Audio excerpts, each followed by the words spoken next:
ఆసా మహారాజు. ఆసా అనే పేరుకు అర్థము వైద్యుడు అని. ఇతడు అబియా కుమారుడు. యూదా దేశమునకు 3వ రాజు. మొదట ఇతడు దేవునిపై భక్తి గలవాడే గాని జీవితం చివరి భాగంలో తనకు తానే దేవునికి దూరం చేసుకున్నాడు. ఆసా తన దేవుడైన యెహోవా దృష్టికి అనుకూలంగాను యథార్థముగాను నడిచిన వాడై అన్య దేవతల బలిపీఠములను పడగొట్టి ప్రతిమలను విరగగొట్టి దేవతా స్తంభములను కొట్టివేయించి వారి పితరుల దేవుడైన యెహోవాను ఆశ్రయించుటకును ధర్మశాస్త్రమును బట్టి విధిని బట్టి క్రియలు జరిగించుటకు యూదా వారికి ఆజ్ఞాపించినందున యెహోవా అతనికి విశ్రాంతి దయచేసి అతడు యూదా దేశపు ప్రాకారముల గడ్డ పట్టణములను కట్టించడానికి సహాయం దయచేశాడు. అదేవిధంగా ఉన్నత స్థలముల మీద ఉన్న సూర్యదేవతా స్తంభములను యూదావారి పట్టణములన్నిటిలో నుండి తీసివేసి యెహోవాను గణపరిచిన గనుక అతని రాజ్యపాలలో రాజ్యం మొత్తం నెమ్మది కలిగి ఉండెను. అదేవిధంగా ఆసారాజు యూదావారికి ఇలాగ ప్రకటన చేశాడు: మన దేవుడైన యెహోవాను మనం ఆశ్రయించినందున ఆయన మన చుట్టూ మనకు నెమ్మదిని కలగజేసి ఉన్నాడు. దేశమందు మనం నిరభ్యంతరంగా తిరగవచ్చు. మనము పట్టణములు కట్టించి వాటి ప్రాకారములను గోపురములను గుమ్మములను ద్వారబంధకములు అమర్చదము. వారు పట్టణములు కట్టి బాగా అభివృద్ధి పొందారు.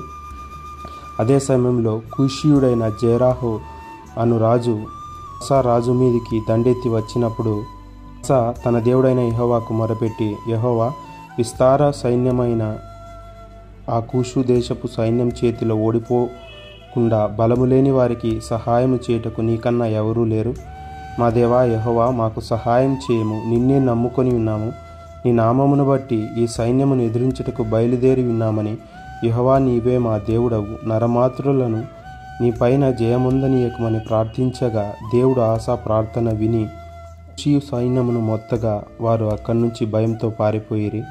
అప్పుడు ఆసారాజు యుద్ధంలో విజయం పొందెను. ఆ కాలంలో దేవుని ఆత్మ ఒదేదు కుమారుడైన అజర్య మీదికి రాగా అతడు ఆసాను ఎదుర్కొని, ఆసా, యూదావారులారా, బెన్యామీయులారా, మీరందరూ నా మాట వినండి.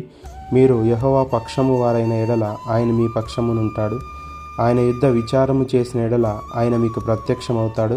మీరు ఆయనను విసర్జించిన ఎడల ఆయన మిమ్మల్ని విసర్జిస్తాడని దేవుని వాక్యము ఆసాకు ప్రజలకు తెలియపరచగా వారందరూ కూడా దేవుని సన్నిధిలో కూడి పూర్ణ హృదయంతోనూ పూర్ణ ఆత్మతోనూ తమ పితరుడు దేవుడైన యెహోవా యొద్ద తాము విచారణ చేస్తాము. పిన్నలే గాని పెద్దలే గాని పురుషులే గాని స్త్రీలే గాని ఇజ్రాయేలు దేవుడైన యెహోవా వద్ద విచారణము చేస్తాము. చేయని వారందరికీ మరణశిక్ష విధిస్తామని ప్రమాణము చేసి యెహోవా సన్నిధిని వేడుకొండ్రి. యెహోవా వారికి నెమ్మది కలగజేసినందున ఆసా తన 35 సంవత్సరాల వరకు యుద్ధము లేకుండా కలిగి జీవించెను. ఆసా 36వ ఏలుబడి యందు ఇజ్రాయేలు రాజైన బయషా ఇజ్రాయేలు సరిహద్దులలో రామా పట్టణమును నిర్మిస్తూ ఏమునకు ఎవరు వెళ్లకుండా రాకుండా యూదా పట్టణాన్ని నిర్మిస్తున్నప్పుడు తన సొంత జ్ఞానమును ఉపయోగించి సిరియా రాజైన బెన్హాదదు సహాయము కోరి ఇజ్రాయేలు రాజ్యం మీదికి దండెత్తించి అప్పుడు ఇజ్రాయేలు రాజు బెన్హాదదు వైపు వెళ్ళినప్పుడు ఆసా రామా పట్టణమును స్వాధీనపరుచుకొని అక్కడ ఉన్నటువంటి ఆ గుమ్మములను రాళ్లను తీసుకువచ్చి అనేక కట్టించుకొనెను. అప్పుడు దీర్ఘదర్శి అయిన హనాని యూదారాజైన ఆసా యుద్ధకు వచ్చి, నీవు నీ దేవుడైన యెహోవాను నమ్ముకొనక సిరియా రాజును నమ్ముకొంటివే. సిరియా రాజు యొక్క సైన్యములు నీ వశము నుండి తప్పించుకొని పోయినాయి. బహువిస్తారమైన రథములు గుర్రములు కలిగినటువంటి కూషీయులను లూబీయులను వారి నుండి నీ దేవుడైన యెహోవా నిన్ను రక్షించాడు గనుక నీవు దేవుని వైపు చూడక సిరియా రాజు వైపు చూశావు. కాబట్టి ఈ తప్పుకు ఇక ఇది మొదలుకొని నీకు యుద్ధములే కలుగునని దీర్ఘదర్శి ఆసారాజుకు చెప్పగా ఆసారాజు కోపోద్రేకుడై హనానీని బందీగృహంలో వేసెను. అప్పుడు ఆసా చేసిన కార్యములన్నింటినీ బట్టి దేవుడు కోపగించుకున్నప్పుడు ఆసారాజుకు పాదములలో జబ్బు పుట్టి తాను బహుబాధింపబడను. అయినను దాని విషయంలో యెహోవా వద్ద విచారము చేయక అతడు వైద్యులను ఆశ్రయించెను. అతడు తన 41వ ఏట మృతి నొంది అతని పితరులతో సహా పాతిపెట్టబడెను.